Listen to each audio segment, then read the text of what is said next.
Hi, I'm Justin Moorman. And I'm Katie Thornton, and this is the Re-Education of Schools podcast, where we have open, honest conversations about how to better understand social emotional learning, trauma-informed care, the whys behind student behavior, and how to help kids navigate it all as they go through school and life. Welcome back to our next episode, Reflections.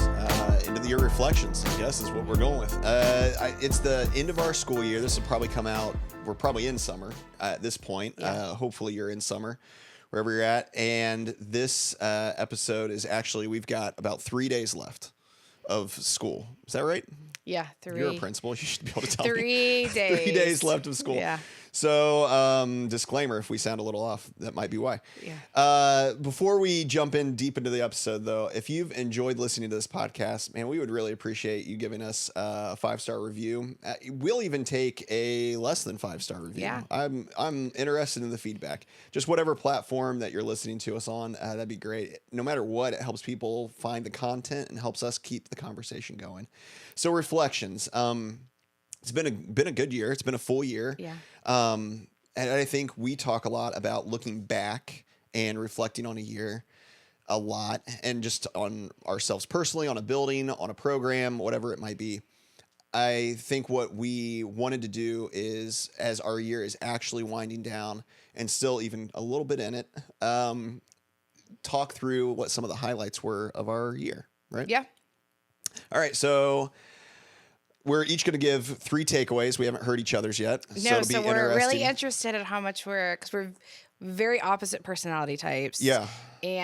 But we spend a lot of time together. So it'll be interesting to see how different or the same we end up being. So I know. I'm kind of interested to hear what your thoughts are.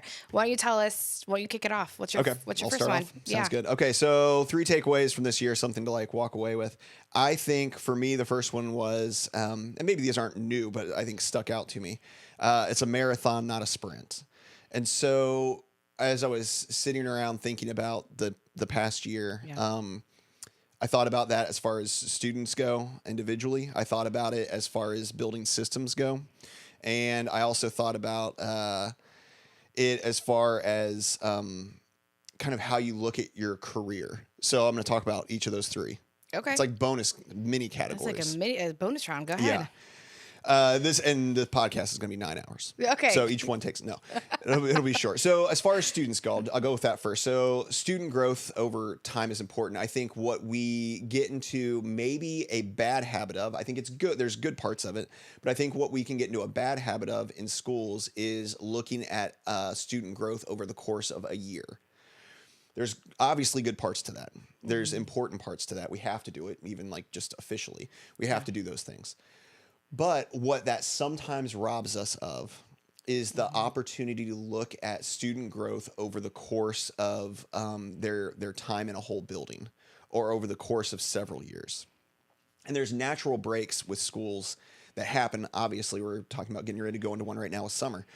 But what we don't want to do, or I think what we should start getting better at doing is looking at the student growth and how they progress over several years at a time. And the reason for that is, and we've talked about this several times, actually, me, you, and Josh have talked about this there's one student in particular. So now in our school setup, I'm watching the students that I came in my first year at our current school. Yeah. They are now leaving our school and heading out. And some of them Josh had the year before in a classroom. And so what we're seeing is how those students with different gen ed teachers and different specialists kind of working with them, but we're able to see over time, over a 4 or 5 year period, how much they've grown. And my gosh, you can even talk about cool student growth in a year, but to really say over the course of 4 or 5 years, how much has this student grown? How far have they come? Part of it's maturing, part of it's just getting older, but part of it is very intentional, purposeful interventions or tactics to try to help them become the best version of themselves that they can. And what's been interesting for me is every year, each gen ed teacher that's had them has seen them make growth, and has always then also said, man, I wish that we could have gotten them a little bit further. I wish we could have gotten them this much further. I'm worried that I didn't get them far enough, because they want to do a good job. They really want to do a good job. But But what I found myself every single year saying is, my gosh, but you didn't get to see them when they came in. You didn't get to see this kid at the beginning of second grade. You didn't get to see how they were at the end of third grade. You're now seeing them at the end of fifth grade. My gosh, how far have they come? And so it's important to remember that this isn't a sprint, not even just within your school year, but it's not a sprint over the career of a student. Yeah, so true. And we do that all the time. We look at like their deficit area and look at data, and we're setting the next goal, and we're so micro focused on the current goal that we Yeah. didn't see where the goals were years before and how different they are. It's been interesting, and probably a way we probably need to rethink about how we're tracking or collecting data or presenting data about kids for their long-term success. Yeah, and I think as an encouragement for staff and parents, Especially when you're the one in the teacher in second grade getting a student. Yeah. You feel like, oh, this is so hard, this is so frustrating, but the groundwork they're laying builds to that fifth grade success. yeah, how do we? And we're good about talking about, hey, second grade talk to third grade talk to fourth Yeah. grade, seventh grade talk to eighth grade. Eighth Yeah. grade find a way to talk to those freshman teachers in the high Yeah. school. But I think how do we go back? How do we intentionally, as a building in our what we can control, but how do we as a district say, hey, let's find ways to start reporting back those kids that are graduating this year. Yeah. Can we report back and be like, hey, remember Yeah. this was one of your toughest students, second grade teacher who's been around. Yeah. And look, like they're gonna go do this now Because you laid the post-graduation. groundwork. Instead of the idea of paying it forward, it almost makes you wonder, is there a way to pay it backwards? Yeah. Yeah. And as I an don't know how. encouragement. Yeah, that's a good idea. Second part of that is the building systems. I'll spend less time on this, but we've also now seen 4 years worth of systems that, as you came in at the same time that I came in, building systems that have gotten put in place by the various teams we have and things like that don't necessarily have to do specifically with me, but different systems that we have in place from different leadership in the building, kind of directed ultimately by you. I think the ability for us to grow as a team, if you're out there and you're starting something new, it takes a while, right? It's there's things that are sprinty about our jobs that you do need to get done quick, but there is so much to be said for like the marathon, long term, sticking with stuff, consistency over time, not just with students but also with staff. And I think that's a really important thing that we're seeing more and more every single year. And then the little maybe like side note of that is there are a lot of people, I think, that can come in and make like a big splash in some way in a real sprint, short-term kind of way. And I was just talking about this with somebody not too long ago. And then it seems like they move on and are somewhere else and do those systems and those things that they made a splash with in a year or two. Do those things maintain once they're gone, or was it just something that seemed good and it's not bad, but turns out it was just kind of flashy, and then the person's gone on to the next thing? Sometimes we live in a society that values that a little bit more. I just think I'm seeing more and more every year, and maybe it's just me getting older, but I think that there's value in consistency and staying in a place and really building something that's built to last, as opposed to looking flashy, looking great, from the street view, but how much does it really, how much teeth is there to it, I guess, to what we're doing. Yeah, I kind of talked. One of my takeaways was that systems make a difference. Yeah.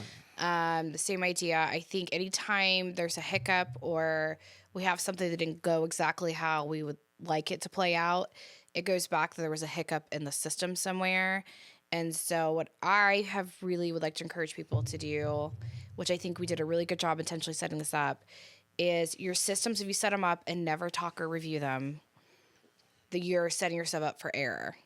It is really good to have teams come together. And if you don't set up these meetings intentionally or time intentionally, then it's just so easy to be like, it was a day I'm not going to talk to my team, or I talked to these people, but not everybody together. And so we've set up some intentional time because those micro mini interactions matter. We know that. That's how you build trust with people. And as much as they're not always easy to sit down and have time to sit and talk through maybe your program or how things are going, I do think it's really important to have systems in place that we're constantly coming back and saying, how do we make this better? How does this get better? How do we refine what we're doing with kids? And if you don't set up that time to be really intentional about that, whether it's like with your leadership team or your unit-based programming or with your curriculum, if you don't Yeah. have really intentional time already preset and built in, I have found it will not happen. So you can't just be like, well, we'll talk about it when we need to. You need to set it on your calendar because that's part of the system to have that intentional time to talk about it. So I think this is one of the things you do really well that that it can feel like a lot. Yep. I think to the building at various times to be like, there's all these meetings on the calendar. There are things that we're going to do. There's a rhythm to it, whether it's monthly or biweekly or whatever it might be. But you actually take the time to set all of these things up. Like, and I don't know if you've already got it there. Like, I know the calendar, you do a calendar probably now, but then that's one of the things you do during the summer when you have some time. Is that right? Yeah. What I do is we use a building Google Calendar. I literally schedule everything. You could ask me all in the summer, so somebody could walk in their school year and they would know exactly when any meeting's going to be for the entire year. I'm talking your evaluations, staff meetings, our SEL team meetings, PLC groups, leadership team meetings, community meetings with the kids. I set up absolutely everything the entire summer. I blow up people's calendars, which is probably irritating, but it is nice. You go in your school year, you know exactly when your summative evaluation meeting is. You know exactly when our leadership team is going to be looking at things and what our intentional goals are going to be. You know when you're going to have any possible meeting, but they're done intentionally so that people prioritize them. And then I'm a big believer. I think I probably need to be a little more, I try to read the room a little bit better than I have, but we don't cancel meetings. When you cancel them, then you're saying what we're talking about is not important, and then that's when you start having holes in systems. Yeah. You're constantly like, oh, it's fine, we don't need to meet. Even if it's short period of time to have human connection time, that's also as valuable as making a major decision. Yeah.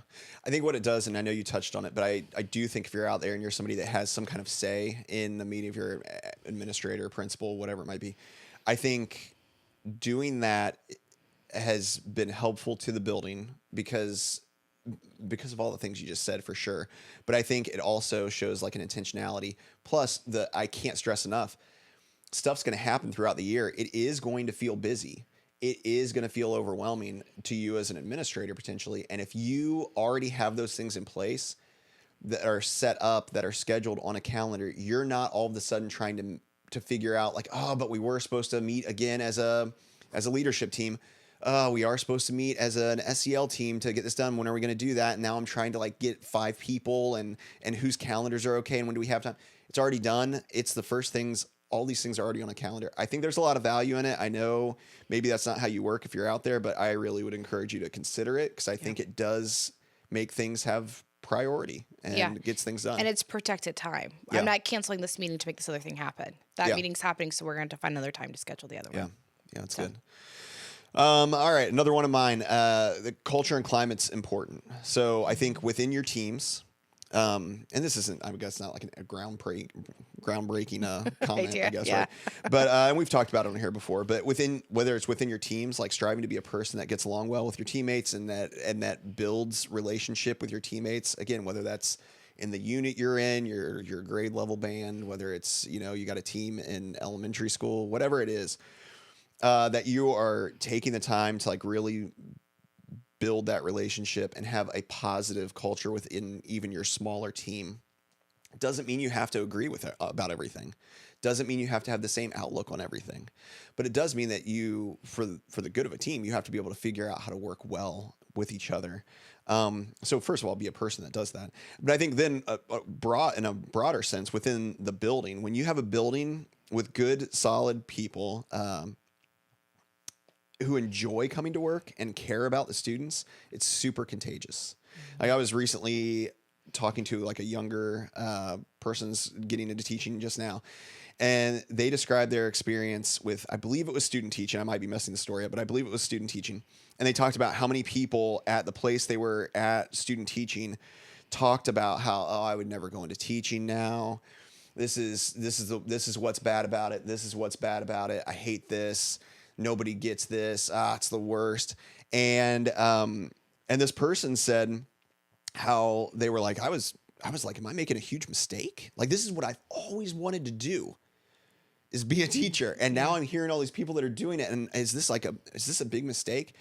And they talked about the place that they're at now being like a real breath of fresh air, and how much they were excited to be able to come to the place that they're at now because of the people around them actually enjoying what they do. Listen, we're all going to have hard days.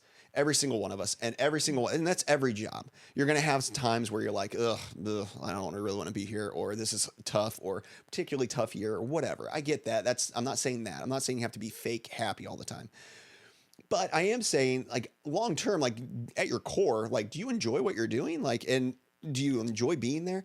Ask yourself those questions. But as a building, how do you create that as a building?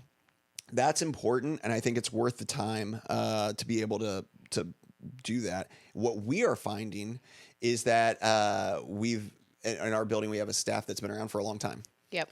Great people. I don't know if we just struck gold. I think there's a lot of intentionality that goes around with that, but you have a lot of people that are in really good headspace and that really, ultimately find joy in what they're doing. As some of those people are retiring and leaving, and we're having to, as a building, replace some of those people, what we find is we can actually attract really great new people to replace really great people that are leaving. Yeah. Because we have a pretty solid culture and climate that's already there. And if you want to be able to continue and sustain a building that has that kind of vibe to it, I guess, that kind of good feeling to it, and attract people that want to be there and that have a good positive outlook, then your building has to have that. Nobody wants to come in and be like, that sounded like the worst place, but I'm going to change it with my happy attitude. They're going to go find someplace else where it seems like it's a good place and a happy kind of place and a joy-filled kind of place to work. So the importance of that goes beyond just like, how does this year work? The importance of that goes towards, like, can you sustain a positive and a good, solid building over time? And the only way to do that is to be able to have it be a place that people want to come. Yeah, that was kind of tied into my. They're all the same. Look at this. I just put the relationships do matter 100%. I know people say that all the time, and it takes a lot of intentionality to go down and check on somebody when they have personal things going on. And I think sometimes people confuse, and I've had a hard time really separating this, but the me with the we. I can't possibly be every person's listening ear, or be the person that checks in on everybody, or be the person that like gets everybody to the happy hour, do all those things. I can't be that for everyone. There's a lot of people that work there, but together we all can do that for each other. And the idea is, and sometimes with leadership, you try to take on, it's me. I have to do it. I have to do it. I have to do it. And the culture and climate piece that you speak to with the relationships, it's when it's a collective care of the staff and everybody, the we takes care of each other. We've been really super intentional about hiring. I've been saying a lot, character over content. Yeah. You can hire a very veteran person, but not always the best choice sometimes, because you have to think of the culture and climate. We can't lose the culture and climate. So we're going to hire like the best human person that's going to fit our vision and vibe. And we've set up some intentional things about onboarding new staff through those systems. We're going to find out. We're going to get ready to find out how well that works. Yeah, how well that works. We're trying it out this year. Stay tuned. Yeah, we're going to do an intentional, or our SEL team's going to be onboarding about our beliefs. We've set up 5 belief statements about our school, and we want to find people that really are truly authentically about those belief systems. And if they are, it's going to be a great fit for our school. If they're not, then it's just like you're always working against somebody. But the relationship piece matters. I want to say culture and climate, and you have to do that through a lot of intentionality of, holding a high expectation for people, but also giving people freedom when they meet that. Yeah. So there's a lot of give and take with that. But I agree. I've said culture and climate, it makes or break everything. And we just did our culture and climate surveys, and everyone felt joy and a sense of belonging coming to work every day. And that's taken some time to get it to be that way. And I credit to everybody that works there that's really been intentional with the we piece. Yeah, I think there has to be buy-in from the whole, right? Yeah. Like, and if it's not that then it's not going to work. It can't be one person just spearheading it, like, and being Yeah. the only person. That's a Yeah. great point. I think everybody has to be kind of on board, and everybody has to be really caring and understanding of each other. And because we're all going to have our times where we're not great, and when we're not 100%. doing well, and where we're struggling, and we need other people to come around us. And then sometimes you're the person that gets to come around somebody else and help them, and be the person that's picking up the slack because they can't do it right now. And that's the kind of mentality. I just anecdotally also heard a story from a school, different district that we're connected to, and they were talking about this person that I ran into was talking about how they'd always had like a really great school, really great team, really great culture and climate. And the leadership did change. I know we're saying like leadership isn't just all what it comes down to with just one person, Yeah. but those administrators out there, or those of you that are maybe like searching for, hopefully not at this point by the time this comes out, but maybe searching for a principal yourself in your building, really pay attention, because within, they said, like 4 or 5 years, how it went from a staff that was really what we're describing, there for each other, like doing the things to pick each other up, to blaming each other, to complaining, to trying to see how much they could kind of get out of Yeah. having to be a part of. Good people that were removing themselves from leadership spots because they didn't want to be a part of it anymore. They didn't want to be a part of that.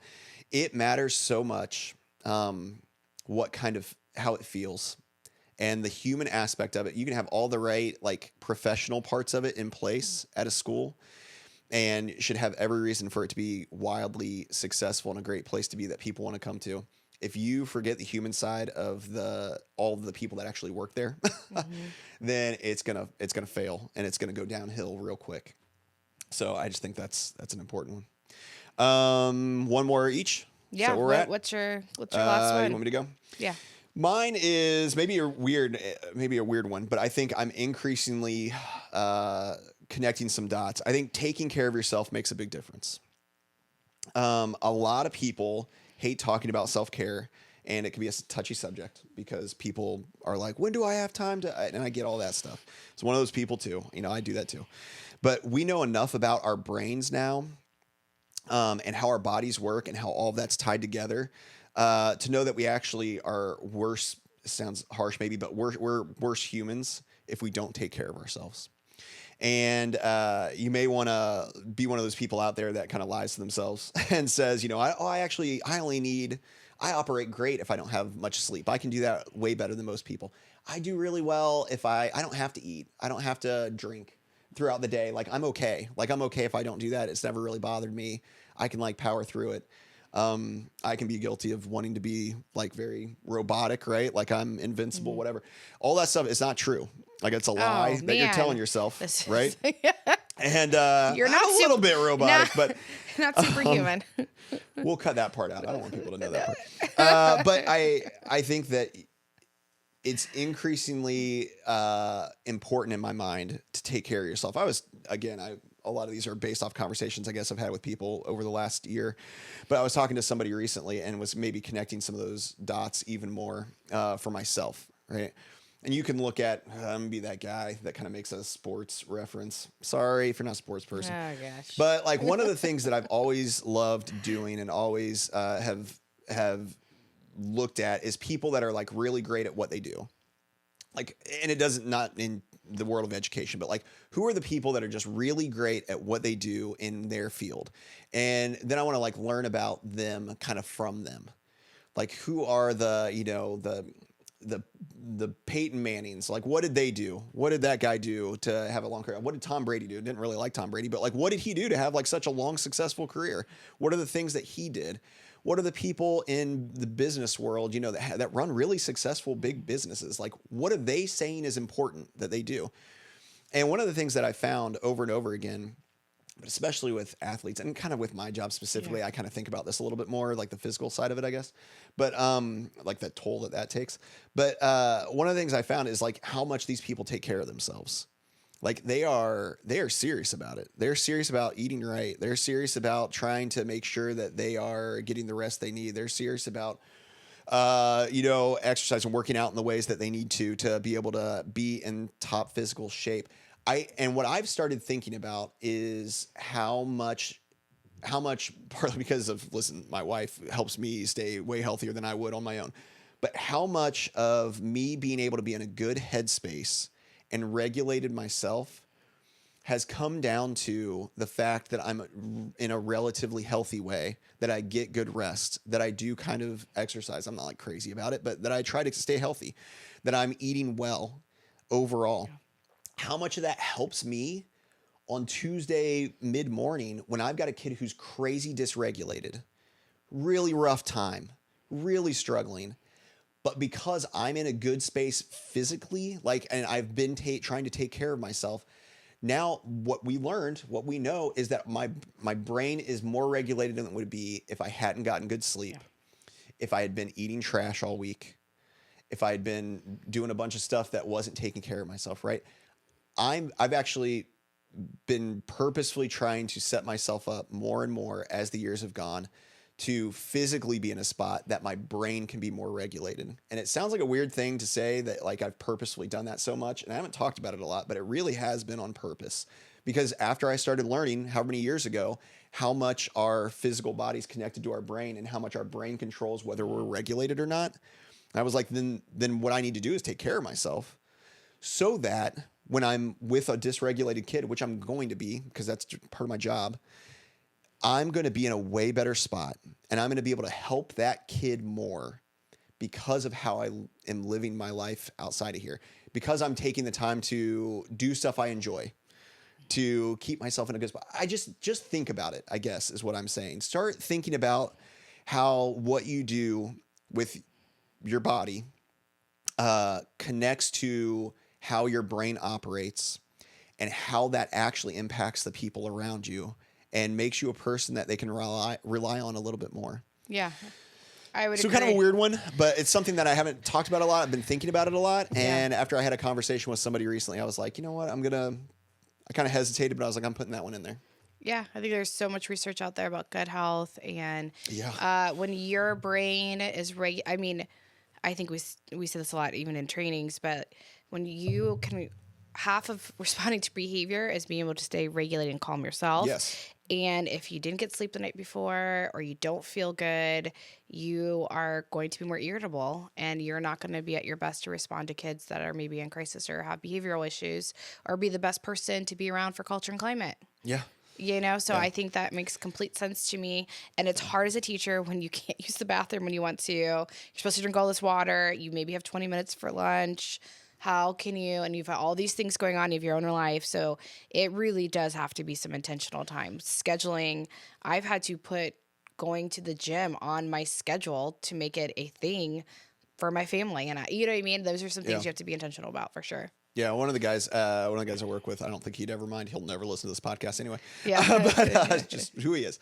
But he has talked about, like, as over the years, as he and I have talked about this, because I'll talk about it on the side, just not on the podcast yet. Yeah. And one of the things he's like, I've cut down on. He's like, I've stopped drinking so much Coke. Yeah. He's like, I used to drink Coke all the time. That's what I would drink. Yeah. He's like, now I'm cutting it down on it. And I'm leaning more towards like carbonated water because it's going to be healthier for you. And so then we talk about that a lot, he's like, and we were just chatting about how much he started shifting what he's doing, health wise because of some of the stuff that we've talked about in that regard. And then I think to your point, it goes back to culture and climate as well. As a building, you hear how hard it is to do some of those things as a teacher. What are the systems we can set in place as a building to provide people with the breaks to go to the bathroom? Like, maybe people just don't know. Maybe we can actually set up an easy system where somebody can call down and it doesn't seem weird that you're calling down to be like, can somebody come cover my room? Maybe encourage that as the next year starts. Hey, I want you guys to call down if you need a quick break. I want you to call down if you need 5 minutes. Please do that. We will have somebody come down to cover your room so you can go and breathe for a minute or get more water or go to the restroom or grab a snack. Like, start thinking about how you can set that stuff up as a building. Yeah, I 100% agree. My last one is collective feedback and distributed leadership moves buildings forward. Yeah. I am really continue to be amazed at maybe when I talk to other leadership groups about people that don't seek feedback. And I am an Enneagram 3 and I have a really hard time receiving it. But feedback. You have an easy time receiving the feedback that's good. Yes, I do. I do like that. 100%. You really like that feedback. Yeah, that makes me feel like I got the star, right? Yeah. But gosh, I will lose sleep over it. I'll think about it. I'll fester on it. But in everyone's feedback, there is some truth, right? And it's important. I have to be more intentional about like narrowing down. This is like 2 people out of 60's feedback, and really, but the feedback does provide reflection and creates systems for change. So if you don't seek feedback and you just assume everything's going great, you can't really move your building forward. And it's feedback in anonymous ways. It's feedback from teams to sit down and have teams reflect on their year. We have our building sit down to look at our MTSS teams, and they set the building goals for those teams every year because they're giving feedback to teams accomplish the goals that we set out for. Collectively, do we think that, and what do we think their next year's goals need to be? And I could not imagine running a school without distributed leadership. It goes back to that can't be me, it's got to be we. We've taken on a huge STEM initiative. We have an amazing teacher who's really taken on a lead. A lot of the stuff because he's got it up and going. We have gardening clubs going on, and we had Girls on the Run, and we have a sewing club, and we have our leadership team that has come together and helped me make really from all different perspectives. It's really nice to have people from different perspectives and different backgrounds sit down and make collective decisions from the building. So it's not just narrowed down to my perspective of what needs to happen. I just can't imagine buildings operating without that distributed leadership. That really needs to happen. That people feel like they have some autonomy, choice, feedback, and that other people can take on projects and lead them. I couldn't do it all on my own. And I am forever grateful that we have really great people in our building that can do that. Yeah. And that stuff has to happen intentionally. All the stuff you just talked about has to happen intentionally. And really, that's like an overarching theme, I think, of everything that we've said. Yeah. There has to be real intentionality about what you do. If you go out and you're just hoping to float through, you're like, finally, it's summer, right? Hopefully you're hearing this. It's the middle of summer. Maybe it's not.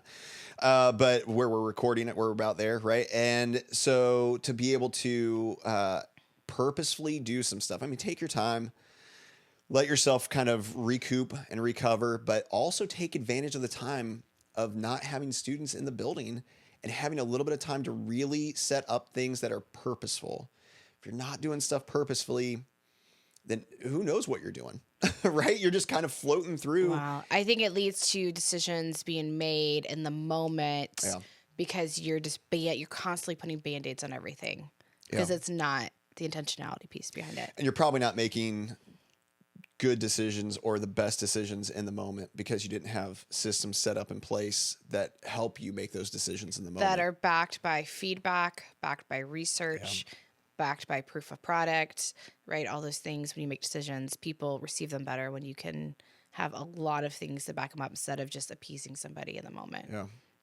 Yeah, I think it's hard to get feedback too. I know we've talked about this a lot. I think it's something that you've really worked hard on, Katie, is being able to not just ask for it, but then accept it and ruminate on it a little bit before you just respond to it. I think that's one super important thing. I've also worked at a place before for a person before that asked for feedback and then fired off why that feedback was wrong and awful immediately in the moment. I've heard of other places being like this as well, where they're like, what are your questions? What are your thoughts on this? And people answer and then they get yelled at. Don't be that person. You want things to be better. You can't be that person. So don't take it personally, I guess, but also take it seriously and then you get feedback. People are going to get feedback anyway, so they're just going to do it behind your back. You know what I mean? Yeah, so it's better for you to catch it and try to make decisions. Yeah. All right. So what do you want people to walk away from this episode knowing? I think that was just it. I think what you just said, intentionality, sets a lot of things. And if you go back to people matter first, the people are what makes the place special. So take care of your people. Yeah. I think for me, it's be reflective. We've had episodes, I think, on this before about the idea of looking back and being reflective and understanding how you need to grow and change and then be willing to look at the hard parts about your year and wonder and think about why those were what they were. And also be real willing to look at the really great parts of your year as you look back and reflect and and see how you can replicate those kind of things moving forward. What did you do really well in those situations, and how can I make those things happen again? But be willing to reflect. Don't just be like, the year's done and I never have to think about it again. Really take the time personally, I think, to give yourself some time to reflect and then set up some ideas on what you're going to do moving forward. And I think along with that, second thing I would say is don't be afraid to try something new. Yeah. You know, whether that's within your school year, whether that's something that you're going to volunteer to be a part of at the building the next year. I was thinking about our last year, and I was thinking about the school, obviously, quite a bit, and our actual job that we make money with. Yeah.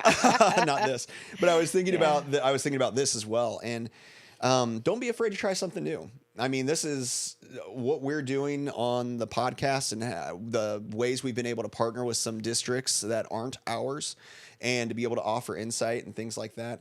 This is 3 people that weren't afraid to try something new, that had no idea if anybody would ever listen or if anybody would ever care that we were trying something new, that have failed at some stuff, that have done well at some stuff. But don't be afraid to do it. Take some big swings. That's okay. It's okay if you miss. It's okay if you don't hit a home run every time, because a lot of it is learning from what you didn't do well, and being okay to fail and fail and fail and fail and fail until you're successful, and you find the thing that does work. So don't be afraid to try something new, and really take some big swings about the things you care about, and what you're excited about, and what your heart kind of pulls you towards. I think that's where I wanted to land. Yeah, as I thought about the year. Yeah, that's good. Keep dreaming, and new initiatives are always scary, but you can do it. Yeah, you can. Well, thank you guys for joining us and kind of reflecting with us. Hopefully this gives you a little push in the direction of reflecting yourself. Maybe you're out by a pool, watching your kids swim at the neighborhood pool, your own pool. Maybe you're out on vacation somewhere, where you're driving to vacation, you're flying to wherever you're going. Or maybe you're just at your house doing chores, or driving into work because you're catching this episode and it's the middle of November next school year. Yeah. Wherever you're at, take the time to reflect. It's important. I think it's useful. Share this episode with somebody. We would love that. Again, leave us a review. That'd be great. But no matter what you do, thank you for coming and being alongside of us. It's important, and being a part of the conversation with us. We really appreciate that, and thank you for that. And no matter what, let's go out and keep doing the work. Let's do it.